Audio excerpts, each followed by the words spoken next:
नमस्कार दोस्तों, आज के अंक में हम बिहार की राजनीति के बहाने इंडिया अलायंस पर चर्चा करेंगे।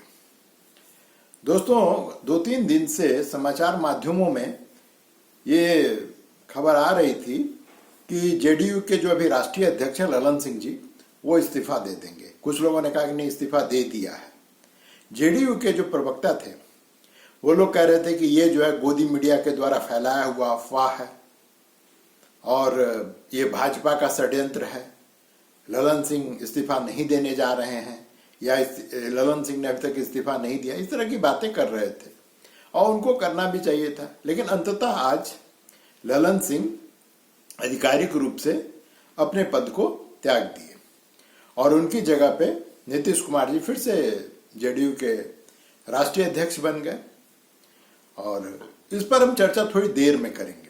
पहले आइए इंडिया अलायंस में आजकल क्या चल रहा है।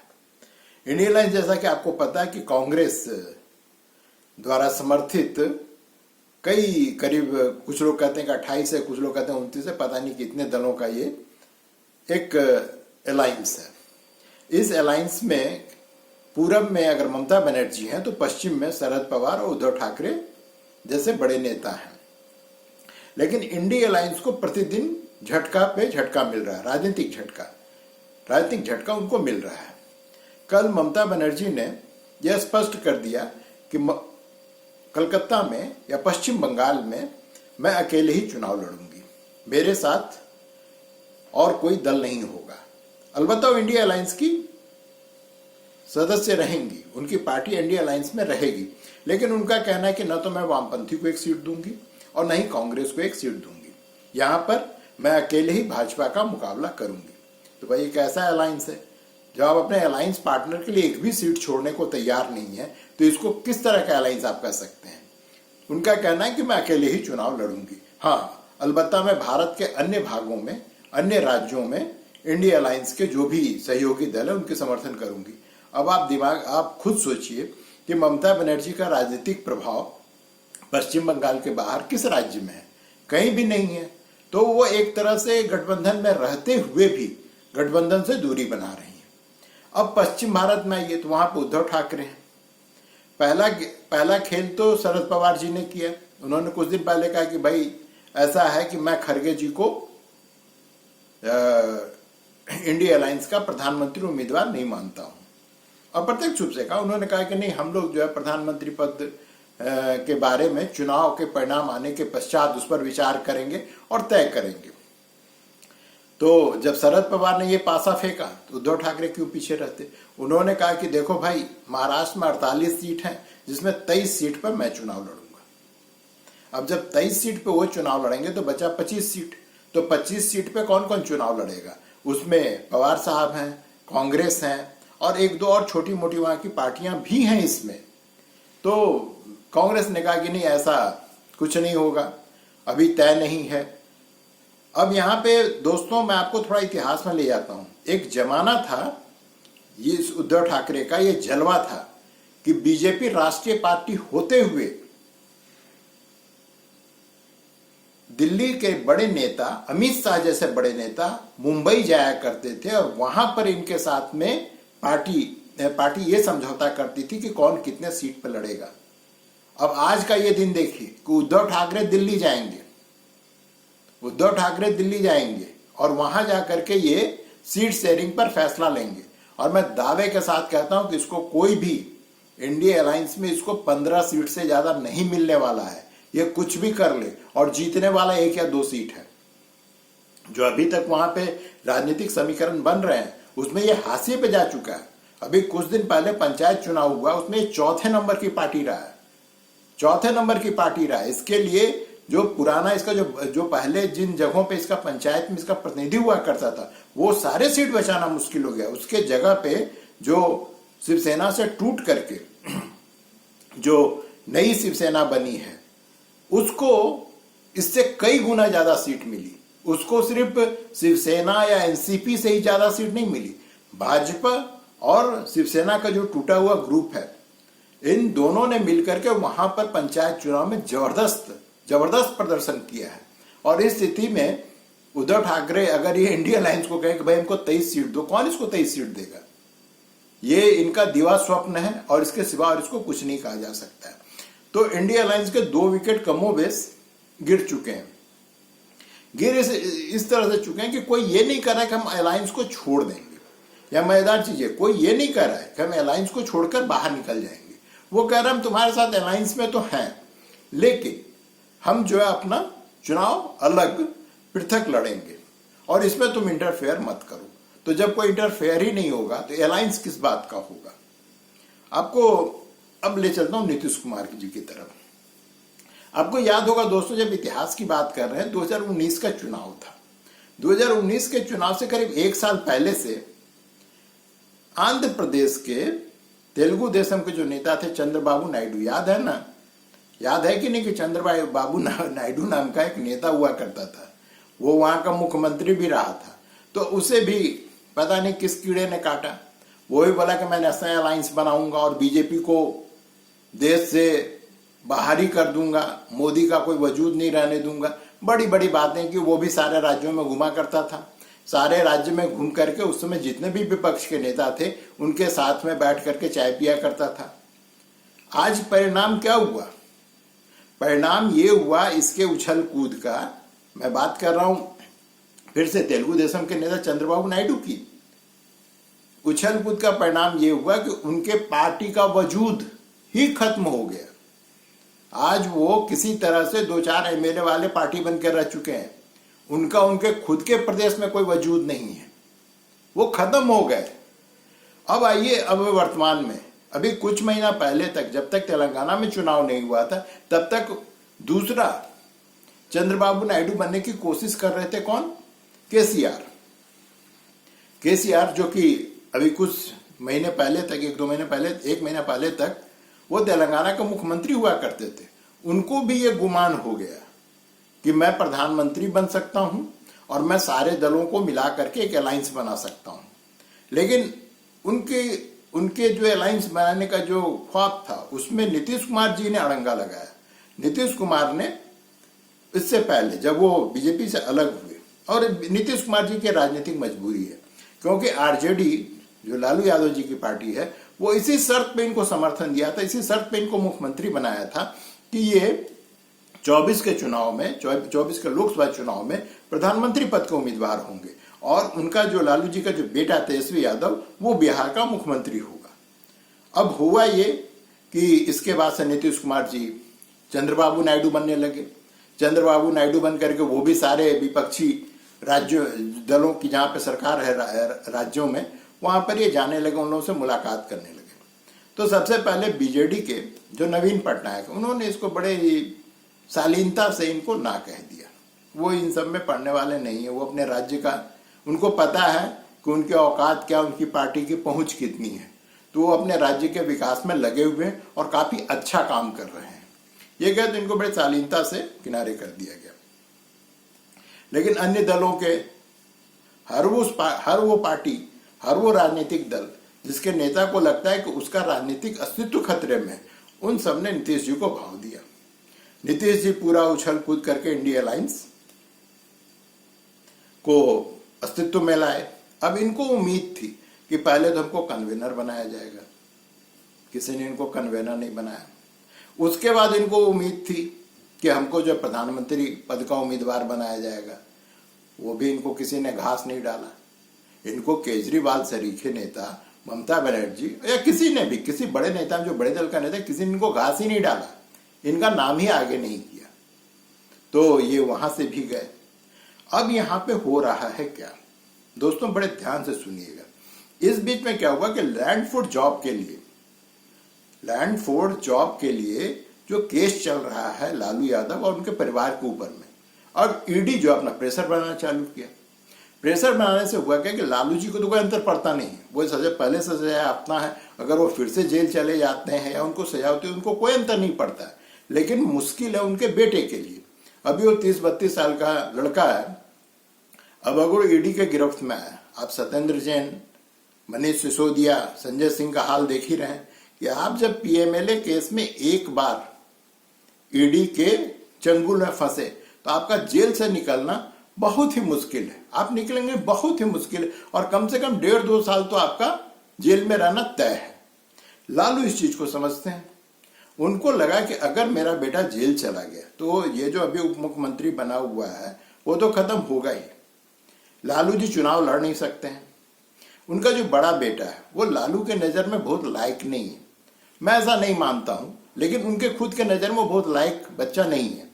तो उनकी सारी उम्मीद जो उनके दूसरे बेटे जो तेजस्वी यादव जो अभी उप मुख्यमंत्री उन पर टिका हुआ है। अब अगर ये आदमी जेल चला जाएगा और 2 साल तक ये जेल में सड़ता रहेगा, तब तक में होगा क्या कि जो 2025 में विधानसभा का चुनाव बिहार में होने वाला वो भी निपट चुका होगा। तो करीब कमोबेश तेजस्वी यादव का जो राजनीतिक जो अभी धमक बनी हुई बिहार में वो खत्म हो जाएगा, और इनकी बहनों में इतनी कुव्वत नहीं है कि वो लालू परिवार की जो राजनीतिक विरासत है उसको लेकर के आगे बढ़ सके। वो सिर्फ कुव्वत जो है सिर्फ और सिर्फ तेजस्वी यादव में है। तब अब लालू जी जो है नीतीश पे प्रेशर बनाने लगे। उनको लगता है कि अगर उनका बेटा मुख्यमंत्री बन जाएगा तो ईडी का जो प्रेशर है उस पर कम पड़ जाएगा। क्यों?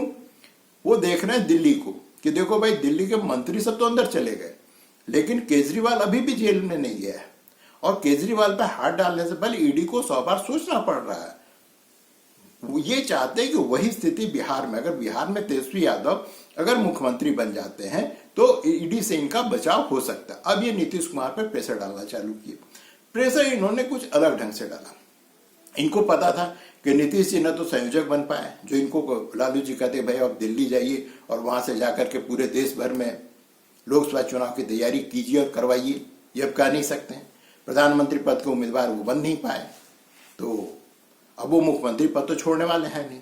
अब लालू जी ने एक चाल चला। उन्होंने किया क्या, ये सूत्रों से ये बात सामने आई है, उन्होंने ललन सिंह को अपने करीब किया। ललन सिंह पहले भी अभी भी हमेशा से लालू परिवार के करीब ही रहे हैं, तो वो उनके करीब चले गए। और 3-4 दिन पहले जो खबर मिल रही है, इन्होंने 12 विधायकों को आरजेडी के लालू यादव जी ने जेडीयू के 12 विधायकों को लालच दिया कि मैं तुम्हें, वैसे भी अब तो ये कार्यकाल खत्म ही हो जाएगी, 1 साल तुम्हारी बची हुई है एमएलए का पद, तो मैं तुमको संसद लोकसभा चुनाव में मैं तुमको टिकट दूंगा, और तुम करो क्या कि 12 विधायक अभी रिजाइन कर दो। तो जो ही 12 विधायक जेडीयू के रिजाइन करेंगे तो होगा क्या, आपको पता ही है कि बिहार में 224 जो एमएलए का स्ट्रेंथ है 224 है। अब वहां से अगर 12 खत्म हो जाता है तो वहां पे हो क्या जाएगा, 212। अब 212 में से आपको सत्ता माने सीएम बनने के लिए कितने एमएलए की जरूरत है, तो 106-7 की। 106 में आधा होता है, एक आपको ज्यादा मिल गया, 107 हो गया। तो इनका ये प्लान था कि किसी तरह से जेडीयू को तोड़ करके हम अपने बेटे को मुख्यमंत्री बनवा लें। ये बात नीतीश जी को पता चल गई। वो चारों के चारों विधायक इवन फोन पर उपलब्ध नहीं थे, उनसे बात करना मुश्किल था, वो सबके सब अंडरग्राउंड हो चुके थे। इस हालात में नीतीश जी कोई कच्चे खिलाड़ी तो है नहीं, उनको पता था कि खेल हो क्या रहा है। तो पहले उन्होंने ललन सिंह को साधा, उनको दिल्ली लेके गए, जो कार्यकारिणी की बैठक हो रही है, और इन्होंने साम दाम दंड भय किसी तरह से मना करके साध लिया। तो ललन सिंह सद गए नीतीश कुमार जी के साथ में। अब वो 12 के 12 विधायक फिर से रिचेबल हैं, अब फिर से उनका फोन चालू हो गया। तो जो ये अभी प्लान था लालू जी का, ये फ्लॉप हो गया। और नीतीश कुमार जी का एक इतिहास रहा है, आपको याद होगा ललन सिंह से पहले जेडीयू के राष्ट्रीय अध्यक्ष आरसीपी सिंह हुआ करते थे, तो उनको निपटाने में ललन सिंह जी की बड़ी भूमिका थी। अब ललन सिंह को निपटाने में अभी जेडीयू के नेता विजय चौधरी, इनकी बड़ी भूमिका है। तो ये एक तरह से ये खेल चल रहा है, जेडीयू का एक पुराना खेल है कि एक को हटाने के लिए कैसे दूसरे को खड़ा करना है, फिर दूसरे को हटाने के लिए तीसरे को कैसे खड़ा करना है। और इनका बहुत ही लंबा इतिहास, आपको याद होगा शरद यादव, जॉर्ज फर्नांडिस सरीखे नेता, वो सब निपट गए। तो ये ललन सिंह किस खेत की मूली हैं, वे भी निपट गए। और सबसे मजेदार चीज के जेडीयू के का जो बिहार में जो ऑफिस है, जो राज्य ऑफिस के या केंद्रीय ऑफिस के, वहां पर भी जश्न मनाया जा रहा है, वहां पे होली खेली जा रही है और लड्डू बांटे जा रहे हैं। अब ये किस खुशी में हो रहा है पता नहीं, क्योंकि कहां तो चले थे नीतीश कुमार इंडी अलायंस का संयोजक बनने के लिए, उसके बाद प्रधानमंत्री पद का उम्मीदवार बनने के लिए, और बन गए से राष्ट्रीय जनता दल के राष्ट्रीय अध्यक्ष। चलिए, खुश होने का उनको भी कुछ बहाना मिल गया, वो भी खुश हैं कि चलो राष्ट्रीय अध्यक्ष फिर से बन गए। लेकिन इन सबके बीच में अगर आप ये सोच रहे हैं कि नीतीश के राष्ट्रीय अध्यक्ष बनने से और ललन सिंह को राष्ट्रीय अध्यक्ष पद से हटाने से बिहार की राजनीति में पूर्ण विराम लग गया, तो आप बहुत बड़ी भूल कर रहे हैं। खेल तो अब चालू हुआ है, क्योंकि जो देवेश ठाकुर हैं, वहां पे एमएलसी हैं बिहार में, जेडीयू के हैं, उन्होंने एक हिंट दिया है। जब उनसे पत्रकारों ने पूछा कि क्या आप लोग फिर से एनडीए अलायंस में जा रहे हैं, तो उन्होंने गोलमोल जवाब देने की कोशिश की। तो पत्रकार ने उससे पूछा कि लेकिन अमित शाह तो कह चुके हैं कि बीजेपी का दरवाजा आप लोगों के लिए बंद है। उस पर उन्होंने एक बहुत मजेदार जवाब दिया। उन्होंने कहा कि एनडीए अलायंस की चाबी बीजेपी के जिन नेताओं के पास है वो अभी कमरे में बंद है। ये जो बयान दे रहे हैं ये बाहर के गेटकीपर्स हैं। गेटकीपर्स भी नहीं, छोटे मोटे नेता। इन्होंने गिरिराज सिंह जैसे सरीखे नेता को इन्होंने छोटा, शाहनवाज हुसैन, इन सब जितने भी नेता हैं, इन्होंने कहा कि ये लोग छोटे मोटे नेता हैं, इनसे डील नहीं होती। तो कहीं ना कहीं देखिए, लोकसभा चुनाव जो आ रहा है, अब 2-3 महीना बाकी है चुनाव तिथि की घोषणा होने में, तो उसके साथ ही जो जेडीयू के अभी एमपी हैं उनमें उनको डर लग रहा है कि अगर हम एनडीए के साथ नहीं गए तो दोबारा हम जीत नहीं पाएंगे। सबको ये पता है कि जो अभी एमपी बने जेडीयू के, वो सब के सब मोदी का चेहरा दिखा करके एमपी बने, वो बीजेपी लहर में एमपी बने हैं। और अगर वो बीजेपी लहर में एमपी नहीं बने होते तो आपको याद होगा 2014 में जब नीतीश कुमार जी लोकसभा का चुनाव अकेले लड़े थे, उनको 2 सीट मिली थी, और जब वो बीजेपी के साथ एनडीए अलायंस के साथ में लड़े तो उनकी सीट अभी होगी 16 या 18। अब उसमें 2 से आप 16 या 18 की जो वृद्धि करते, जो स्वाभाविक है नीतीश के चेहरे पे तो नहीं हुई थी, ये मोदी और मोदी की लहर के कारण हुई थी। ये सारे जो सांसद हैं अभी जो सांसद हैं उन सबको पता है ये बात, और उनको पता है कि अगर जेडीयू ने अकेले या एनडीए अलायंस में चुनाव लड़ने का फैसला किया तो हम चुनाव हार जाएंगे। तो नीतीश कुमार पे ये जो उनके सांसद हैं उनका प्रेशर है कि आप फिर से एनडीए अलायंस में आइए। लेकिन एनडीए अलायंस में अमित शाह जी ने स्पष्ट कर दिया कि मैं अब नीतीश कुमार को अपने अलायंस में नहीं लूंगा। लेकिन क्या वाकई दरवाजा बंद है?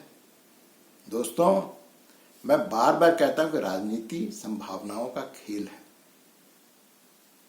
और मैं अभी से आपको बता रहा हूं कि अगर एनडीए में शामिल नहीं होते हैं तो अगले 1 से 2 महीना में बिहार का विधानसभा भंग हो जाएगा। बिहार का विधानसभा भंग होना तय है, इसको कोई रोक नहीं सकता है, कोई नहीं रोक सकता है। इसलिए क्योंकि आप तोड़ फोड़ करके 1 महीना सरकार चला सकते हैं। गवर्नर आरजेडी का नहीं है बिहार में, गवर्नर बीजेपी का है, ये याद रखिएगा। इसलिए लालू प्रसाद जी कर्नाटक या मध्य प्रदेश को दोहरा नहीं सकते, क्योंकि इन दोनों जगहों पे, दोनों राज्यों में बीजेपी का गवर्नर था। इसलिए भाजपा ये खेल कर पाई थी। और आज के तारीख में बिहार के राजभवन में बीजेपी का गवर्नर बैठा हुआ है, वो लालू जी को ये खेला नहीं करने देगा। और नीतीश जी ये बात बहुत ही अच्छे ढंग से जानते हैं। अब नीतीश जी तो नीतीश जी हैं, बिहार में बहार है, देखिए क्या होता है। मिलते हैं अगले अंक में, तब तक के लिए दोस्तों धन्यवाद।